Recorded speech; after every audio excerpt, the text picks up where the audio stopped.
Mesdames et messieurs, bonsoir. Bienvenue au 19h50. Voici les titres à la une de l'actualité.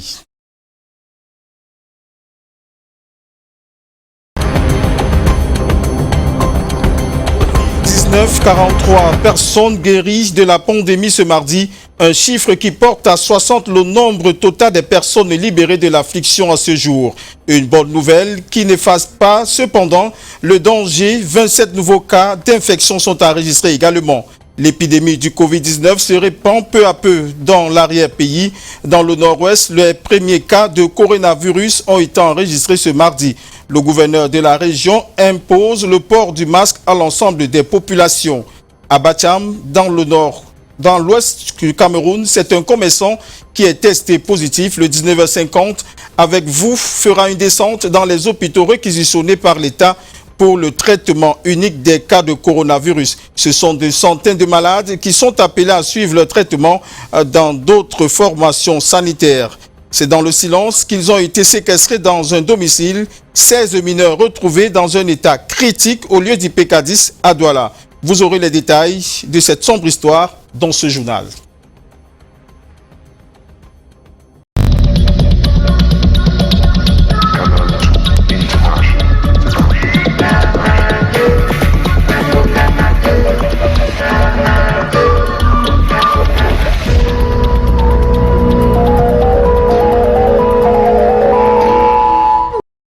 Une fois de plus, bonsoir mesdames et messieurs. Ouvrons ce journal de la fin de la journée avec ces statistiques sur la progression du coronavirus au Cameroun. Déjà 27 nouveaux cas de Covid-19 enregistrés ce jour au Cameroun, ce qui fait un total de 685 malades selon les chiffres du ministère de la Santé publique. 9 personnes décédées alors que 43 nouveaux cas sont portés à la guérison et s'ajoutent aux 17 cas de guérison préalablement enregistrés.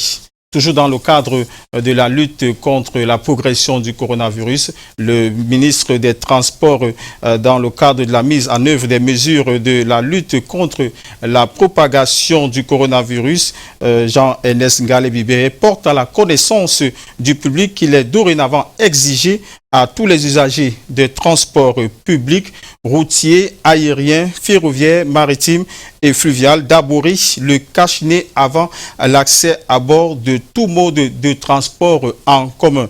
Il demande à toutes les administrations et sociétés sous tutelle, aux opérateurs du secteur des transports, aux délégués régionaux et départementaux des transports, ainsi qu'aux forces de maintien de l'ordre de veiller, chacun en ce qui le concerne, à la stricte application de la dite mesure. Comme je vous le disais, le communiqué est signé du ministre des Transports, Jean-Ernest Ngale-Bibéré.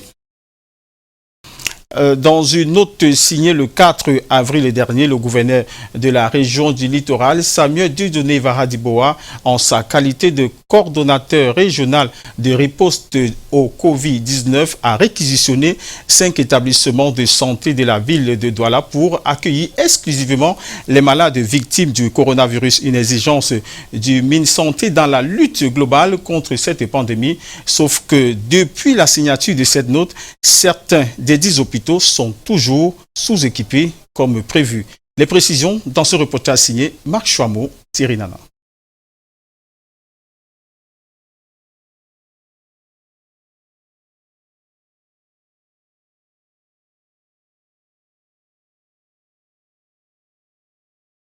Nous reviendrons sur cet élément, mais poursuivons avec ce communiqué du ministre de la Santé qui s'adresse au ministre de la Recherche et de l'Innovation, la recherche scientifique et de l'innovation.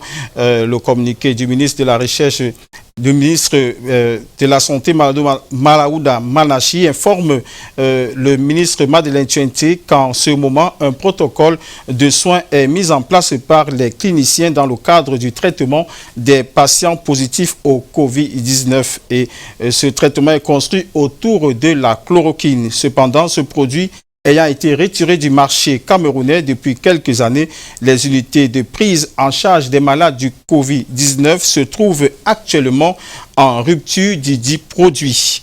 Aussi, voudrais-je, Madame le ministre, Au cas où vous aurez les intrants nécessaires disponibles, vous demandez de bien vouloir lancer dès ce jour, sous la surveillance qualité des laboratoires agréés, la production du médicament. Les services techniques compétents, notamment la direction de la pharmacie, du laboratoire et des médicaments, se tiennent à votre disposition pour vous accompagner. C'était donc là la note du ministre de la Santé au ministre de la Recherche scientifique et de l'Innovation, Madeleine Tchente. Dans une note signée le 4 avril dernier, le gouverneur de la région du littoral, Samuel Dieudonné Ivara Dibowa, en sa qualité de coordonnateur régional de riposte de santé de la ville de Douala pour accueillir exclusivement les malades victimes du coronavirus, et une exigence du MinSanté dans la lutte globale contre cette pandémie, sauf que depuis la signature de cette note, certains des 10 hôpitaux ne sont toujours pas équipés et comme prévu. Les précisions dans ce reportage de Marc Chameau et Thierry Nana. C'est un hôpital fantôme que nous visitons ce mardi. Il n'y a pas âme qui vive, ou presque. Tout le personnel de santé de l'hôpital de district de Lobaba est massé à la salle d'accueil pour suivre les agents du ministère de la Santé venus les former à la riposte au Covid-19. Malgré leur sourire apparent, ils ont conscience qu'ils seront en première ligne de défense dans cette guerre contre la pandémie de l'heure.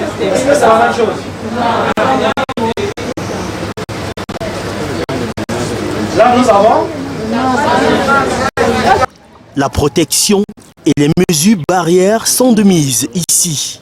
L'hôpital du district de Lobaba s'est vidé de ses patients, comme l'a intimé le ministère de la Santé via une note de mise à disposition de 5 structures de santé dans la ville de Douala, signée du gouverneur de la région, Samuel Dieudonné Ivara Dibowa, en sa qualité de coordonnateur régional à la riposte au Covid-19, en date du samedi 4 avril dernier.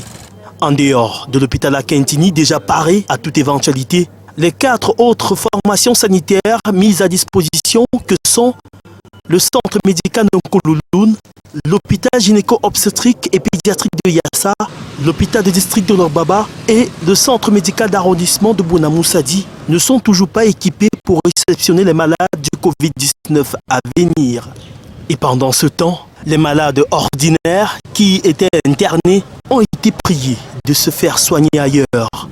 Résultat des courses, les autres centres hospitaliers de la ville de Douala sont débordés. C'est le cas ici à l'hôpital du district de Nilon, en nette augmentation de malades depuis 2 jours. If we see that there are patients that we cannot keep, we send them to Hospital General or the Kentini, and then the one that we can keep, we keep here in our hospital. But these 2 days, the rate of consultation have increased. Most of the patients we realize that come from Lobaba. Like today, the maternity was completely full.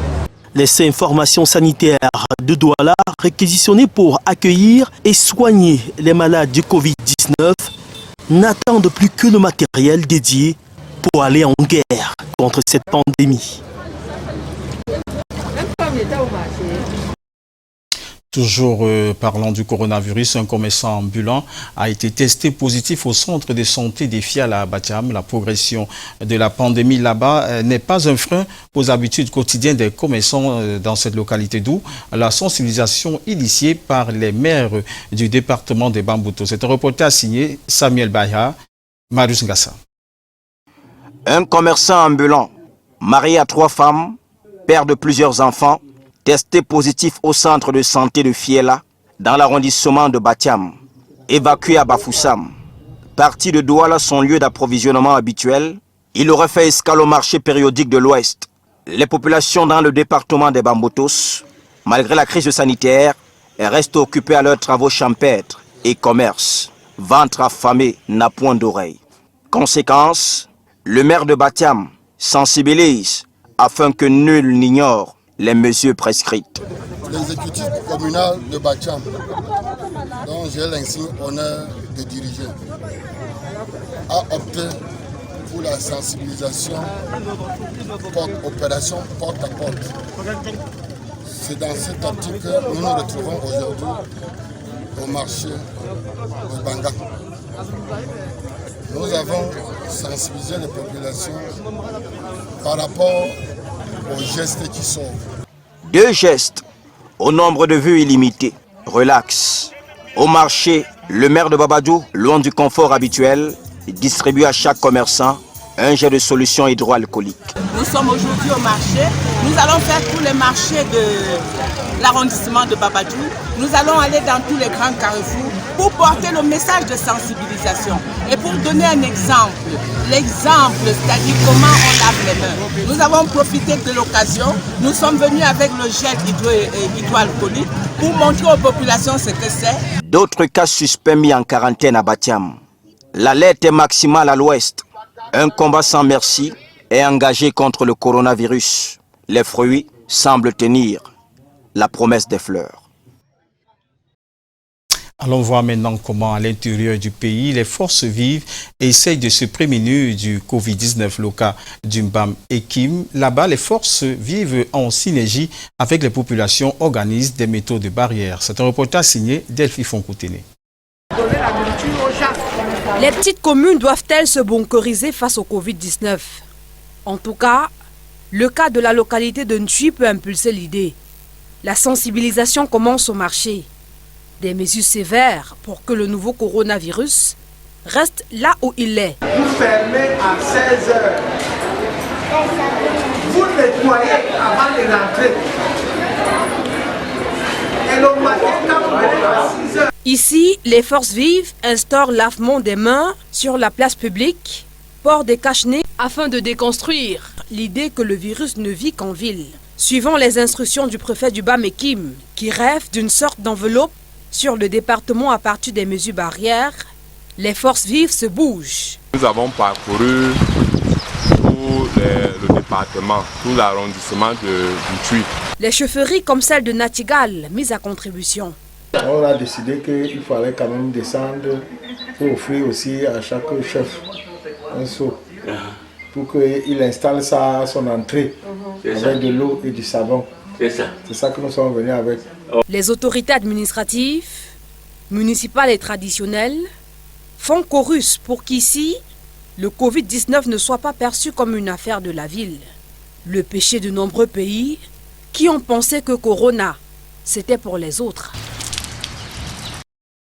Dans le Djaïlobo, le respect des mesures d'hygiène est le premier moyen de lutte contre le coronavirus. Les populations sont appelées à se laver les mains et pour les aider, dans le Djaïlobo, Louis-Paul Motazé, élite de la localité, a offert 950 cartons de savon à partager aux 8 arrondissements du département. Les précisions avec Aimé Catherine Moukouri, Emmanuel Kuita. Une de cartons de savon destinés aux populations du Djaïlobo. Le don est du ministre Louis-Paul Motazé, élite de la localité, qui a pensé à aider les habitants au respect des mesures d'hygiène. C'est à l'hôtel de ville de Sambelima que 950 cartons de savon ont été distribués aux 8 arrondissements du Djaïlobo. C'est un sentiment de satisfaction parce que vous recevez ce genre d'appui de la part de votre élite, surtout un appui assez inattendu qui nous surprend. Nous disons grandement merci. Et à travers lui, nous disons aussi merci au chef de l'État, le père de la nation. Vous comprenez donc pourquoi c'est un sentiment de joie, parce que le savon et l'eau sont les moyens les plus efficaces pour lutter contre cette maladie, le corona-19. Avoir un don de ce genre, ayant l'eau dans nos villages, vous pouvez comprendre jusqu'à quel niveau nous serons capables de repousser cette maladie et protéger enfin nos populations. Nous n'avons qu'à dire merci au nom de la population, le bénir même, parce qu'il a eu cette idée ingénieuse de penser à sa population. Un geste de cœur apprécié à sa juste valeur. Pour le maire de Bengbis, il est nécessaire que d'autres élites copient cet acte salutaire pour les populations dans la lutte contre le Covid-19. Nous sommes très satisfaits par rapport à ce don qui vient combler le vide. Ce n'est pas un don en l'air. Ce don là vient nous permettre de faire efficacement face aux besoins des populations, face aux mesures pour implémenter davantage. Nous tendons encore une main, parce qu'on ne peut pas dire que le ministre Motazé a le monopole du cœur. Toute l'élite du Sud en général, du Cameroun en général, du Sud, et du Djaïlobo en particulier, a cette main tendue. Et bien vouloir suivre ce geste de monsieur le ministre pour nous permettre d'avoir davantage de moyens pour faire face à ça et bloquer la route à ce virus de la mort. Se laver les mains au moins 20 secondes et plusieurs fois par jour, une des mesures pour faire reculer le coronavirus.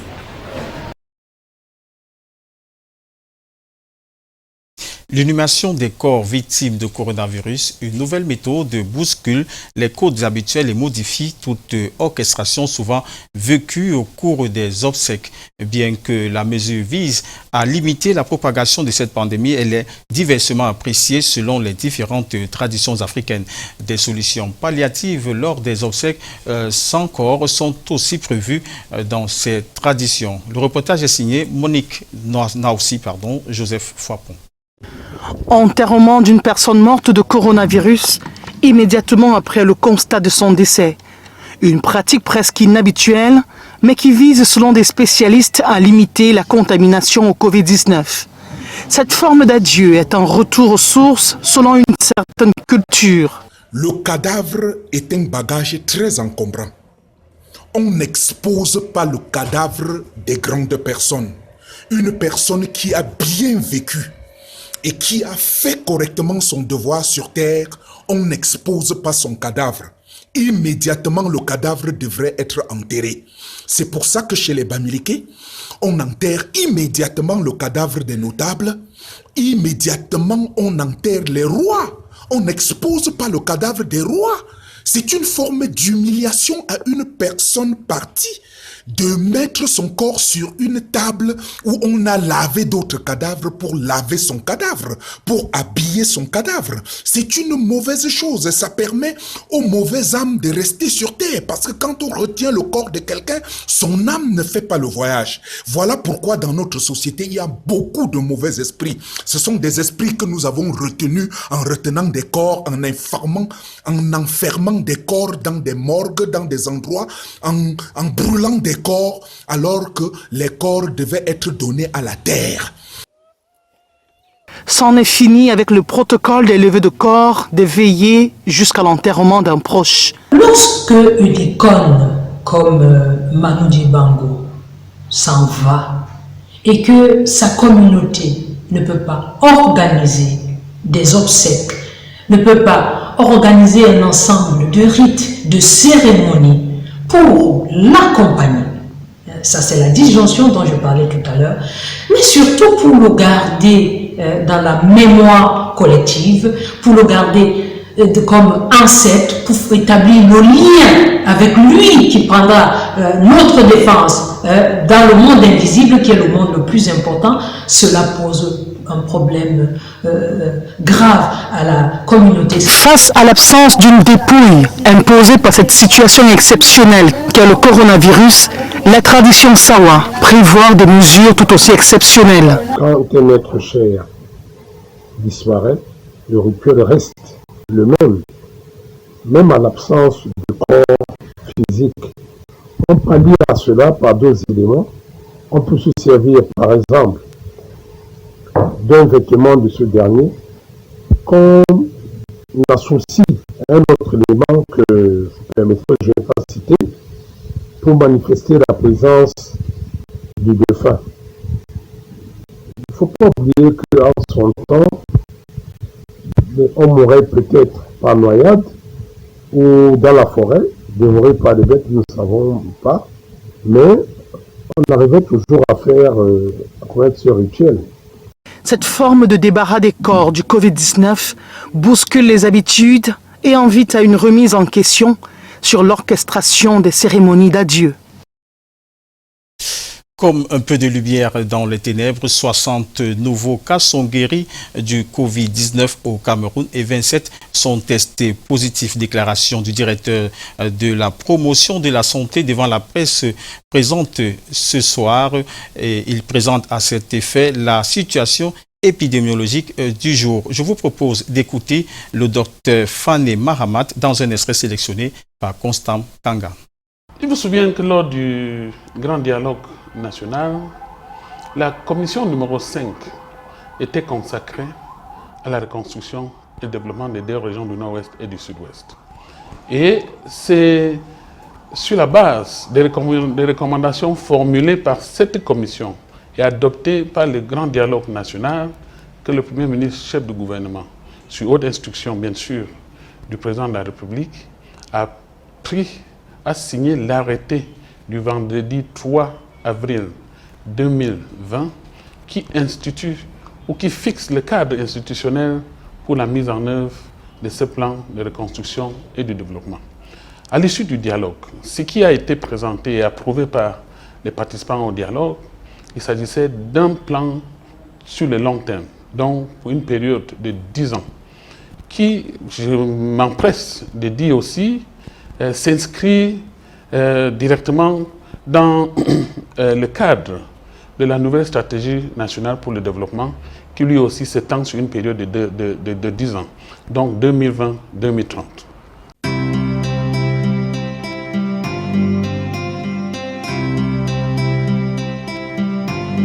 Oui, je m'en vais tout de suite vous préciser que l'arrêté du Premier ministre chef du gouvernement qui fixe le cadre de l'exécution de ce plan présidentiel pour la reconstruction et le développement des régions du Nord-Ouest et du Sud-Ouest, justement, revient essentiellement sur les jeux des acteurs. Tous les acteurs qui seraient intéressés pour la mise en œuvre de ce plan ont été identifiés et chaque catégorie d'acteurs est représentée à un niveau ou à un autre dans l'exécution du plan.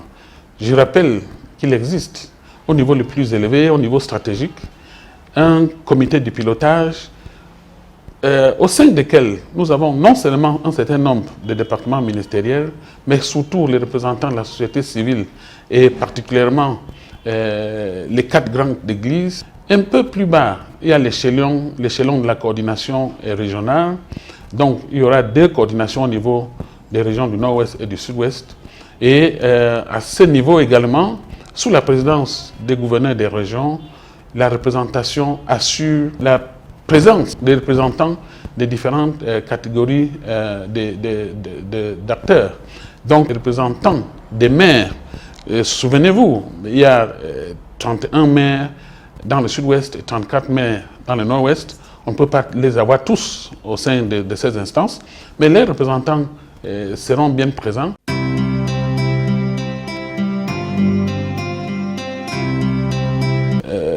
La haute hiérarchie a bien fait de penser à intégrer une autorité de l'opposition dans les niveaux de gestion opérationnelle de ce programme. Il vous souvient que mon adjoint est ancienne maire d'un parti de l'opposition originaire du Nord-Ouest. Je crois que cela est suffisamment illustratif de la volonté d'inclusion dans la gestion de ces plans. Donc, le plan n'a aucunement l'intention d'exclure une catégorie de Camerounais quelconque dans sa gestion. Vous venez plutôt de suivre là le ministre Paul Tasson qui a été fait coordonnateur du plan pour la reconstruction et le développement de 91 milliards pour les régions du Nord-Ouest et du Sud-Ouest. Il a été rencontré par Rodrigue Tonguet et Constant Kanga. Revenons sur ce point sur le Covid-19 comme un peu de lumière dans les ténèbres. 60 nouveaux cas sont guéris du Covid-19 au Cameroun et 27 nouveaux cas sont dits positifs. Déclaration du directeur de la promotion de la santé devant la presse ce soir présentant la situation épidémiologique du jour. Je vous propose d'écouter le docteur Fane Malmat dans cet extrait sélectionné par Constant Kanga. La situation épidémiologique de ce jour fait état de 43 patients guéris, dont 11 à l'hôpital La Quintini de Douala, 17 à l'hôpital général de Yaoundé, 9 à l'hôpital Jamo de Yaoundé et 6 à l'hôpital central de Yaoundé. Cependant, nous avons enregistré 27 cas positifs de plus. Le processus de décentralisation de la gestion en cours de finalisation contribuera à améliorer la prise en charge des cas. Nous tenons à rappeler qu'il est recommandé de rester chez soi autant que possible. Et si vous vous rendez dans un lieu public, portez un masque. Rendu à ce stade, la session parlementaire, les députés camerounais tablent sur le secteur postal.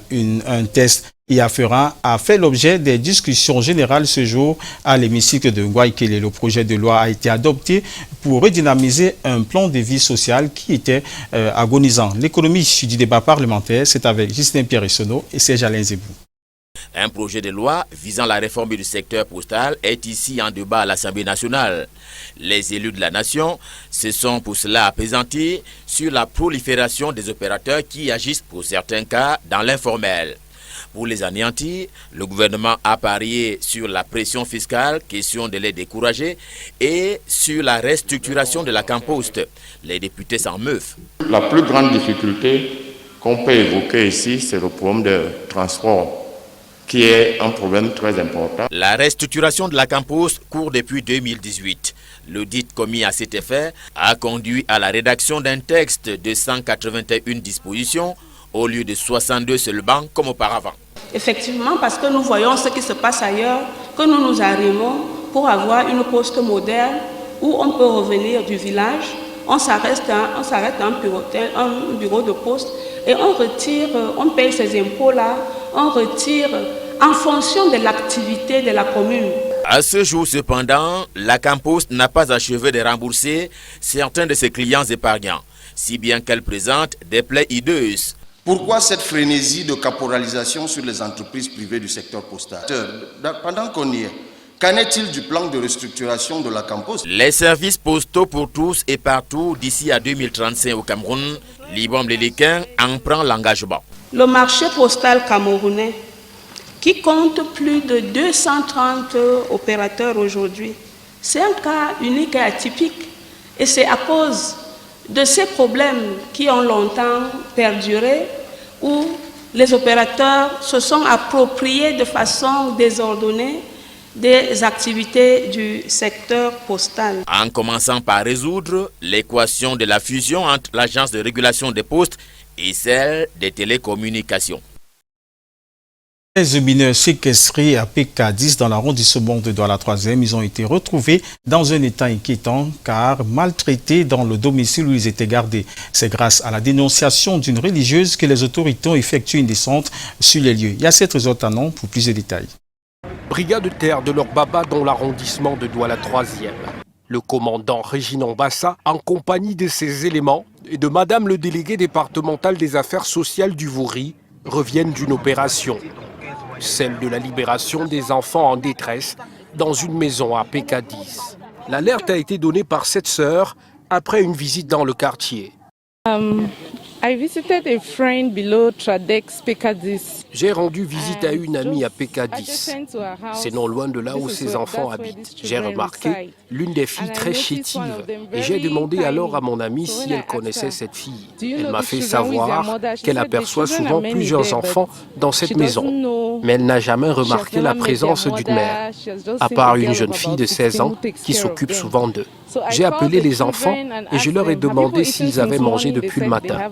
Ils ont répondu non et j'ai compris que c'est pour cette raison qu'ils sont chétifs et j'ai décidé de contacter les services sociaux. Les enfants, pour la plupart, portent des traces de maltraitance. Pour la fille de la dame qui les aurait fait venir d'un village de la région du centre, ils sont dans leurs droits. Si leurs parents n'avaient pas les moyens pour les envoyer à l'école, ça faisait alors mal à ma mère parce qu'elles ne sont pas nombreux à la maison. C'est comme ça qu'elle les a alors pris, venir rester avec eux. Et chaque décembre, leur mère vient souvent leur rendre visite là. C'est comme ça qu'on s'est seulement retrouvé que ces dames ont débarqué, venues donner la convocation. À faire une opération coup de poing afin de sécuriser ces enfants pour par la suite retrouver les familles de ces différents enfants qui se retrouvent dans cette maison. Car ils sont si mineurs, de 4 ans à 16 ans, quand vous regardez ces enfants, ils sont malnutris. Vous allez voir, ils n'ont pas de chaussures, ils n'ont même pas de babouches, ils n'ont rien à manger. Ils vivent grâce à l'activité indécente. 16 enfants mineurs au total, et selon les informations, ils viendraient de plusieurs différentes familles. C'est un silence digne de cimetière qui règne dans les nouveaux points chauds de la capitale économique Douala. Dans ces lieux, la vie s'arrête après 18 heures. L'ambiance qui régnait a disparu et plusieurs sont les noctambules qui s'ennuient. Plus de soirées dansantes, encore moins de pots de vin entre amis. Les mesures prises par le gouvernement font de nombreuses victimes. Junior Hussein et Guy Fosso ont arpenté les rues de la ville de Douala après 18 heures. Le pays va mal, non mon père? Il y a Corona dehors, tout est fermé. À 18 heures, les bars sont fermés. Depuis la prise de cette mesure par le gouvernement pour réduire la propagation du Covid-19, la vie, une fois la nuit tombée, s'est arrêtée ici au Carrefour Elf à Douala. Un lieu réputé pour son ambiance légendaire jusqu'à X heures. Vous voyez vous-même comme c'est fermé partout là. La Elf, c'est un endroit qui ne bouge que dans la soirée. Et avec l'épidémie qui nous terrasse un peu de dehors là, nous avons fermé pour respecter les consignes gouvernementales. Le ronflement des moteurs de véhicules a remplacé les bruits provenant de nombreux bars et cinar-bars désormais endormis. Si nous venons ici ce soir, c'est pour regarder s'il n'y a pas eu vol ou quoi que ce soit, parce que derrière ça, il y a des cambrioleurs qui en profitent pour venir casser et ramasser des appareils. Et tout au long du trajet qui nous mène au Carrefour Village Marché, c'est un calme inhabituel qui gouverne. Traînent ici quelques commerçants ambulants. Et au lieu dit deuxième escalier, de nombreux débits de boissons sont également fermés. Sur place, des briseuses de poissons n'arrivent plus à pêcher un client. Depuis qu'on a commencé la fête, depuis tout est mort, nous on souffre. Depuis là, à l'heure ci comme ça, là, avant, à l'heure ci que je suis déjà rentré, mais maintenant là, ça ne va pas depuis. Ça, Corona a gâté tout, je ne vends plus. Rentre qu'avec le poisson tous les jours maintenant là. Et chaque soir, pris de nostalgie des soirées dansantes et de vin coulant à flot, on occupe paisiblement un coin auprès d'un bar et ressasse des brûlants souvenirs. La lutte contre le coronavirus impose des mesures restrictives et préventives à la quasi-totalité des services publics et privés qui, en temps normal, sont des lieux de concentration de personnes. La douane camerounaise, comme la majorité de ses services, fait face à ces exigences avec, dans son cas, la réalité du service à maintenir. Patrick Christian Dobor, Stéphane Binac ont fait une petite intrusion dans le quotidien de l'activité des gabelous en service dans la ville de Douala. Dispositif d'accueil particulier à l'entrée des services du secteur des douanes, Littoral 1. Rien d'étonnant en cette période où la propagation du coronavirus s'étend à grande vitesse sur le territoire camerounais. En indiquant au personnel et visiteurs des mesures strictes à respecter avant l'accès aux locaux, les responsables, sous haute instruction de la direction générale, entendent préserver à la fois la santé et la sérénité pour la poursuite et l'efficacité du service. Premièrement, en interne, pour pouvoir protéger nos collaborateurs par rapport à cette pandémie, mais également, deuxièmement, pour pouvoir protéger les usagers du service public. Aujourd'hui, il n'y a que les services de la santé seuls qui entrent dans les navires. Nous avons également dû réorganiser le service pour essayer de limiter à ce que nous appelons l'effectif qui peut assurer le service minimum. Les seules visites qui se font encore à quai sont les visites pour lesquelles la Société Générale de Surveillance intervient pour les conteneurs ayant un véhicule. Et même là aussi, nous avons mis en place un séquençage. Au-delà de l'aspect préventif qui s'impose face aux risques potentiels liés au contact dans ce secteur d'activité, le défi de la continuité de ce service est autant essentiel pour l'État que pour les usagers. Le personnel doit se rassurer que cet usager porte obligatoirement son masque, sinon il ne sera pas reçu dans nos services. On s'est retrouvé de laver les mains 2 fois avant de pénétrer dans les locaux. On a droit à 3 gestes avant d'accéder dans un bureau. Et on se sent un peu en sécurité. Parce qu'avant l'arrivée de la pandémie, il y avait plein de marchandises qui étaient à partir des ports d'embarquement et qui étaient en pleine mer. Au jour d'aujourd'hui, beaucoup de bateaux sont à quai et il faut bien que les gens enlèvent leurs marchandises. Pour le moment, malgré cette pandémie, ça continue à fonctionner à merveille. Aujourd'hui, il faut continuer à approvisionner les marchés. Nous avons parlé à nos troupes pour que chacun, en ce qui le concerne, joue pleinement son rôle pour que nous n'ayons pas une crise dans la crise. En déployant ainsi une série de mesures pour être en phase avec les restrictions prescrites par le gouvernement, les douanes camerounaises en général, et particulièrement dans le littoral, se disent déterminées à assurer la continuité de ce service doublement névralgique pour l'économie nationale et sous-régionale. Poursuivons avec cette note en politique. Le Conseil constitutionnel a publié ce mardi 7 avril 2020 les résultats des législatives partielles du 22 mars 2020 dans le nord-ouest et le sud-ouest. Le juge électoral a confirmé la victoire du RDPC, le parti au pouvoir, a ainsi remporté les 13 sièges qui étaient mis en jeu. Il s'agissait des derniers sièges à pouvoir à la Chambre basse du Parlement. Les élections législatives partielles se déroulaient dans 11 circonscriptions du nord-ouest et du sud-ouest. Avec ces résultats, le Rassemblement démocratique du peuple camerounais, le RDPC, compte désormais 152 députés à l'Assemblée nationale, sur un total de 180, soit une augmentation de 4 députés comparé à 2013. Avant de terminer ce journal, nous revenons sur cette information donnée en début de ce journal. La délégation de la santé du Nord-Ouest informe que la région du Nord-Ouest n'a pas enregistré de cas. Il s'agit alors des soupçons. C'est avec cette note que nous fermons ces 19h50. Nous vous souhaitons de passer une très bonne soirée. Surtout, n'oubliez pas de respecter les 13 mesures gouvernementales de lutte contre la propagation du Covid-19. Au revoir.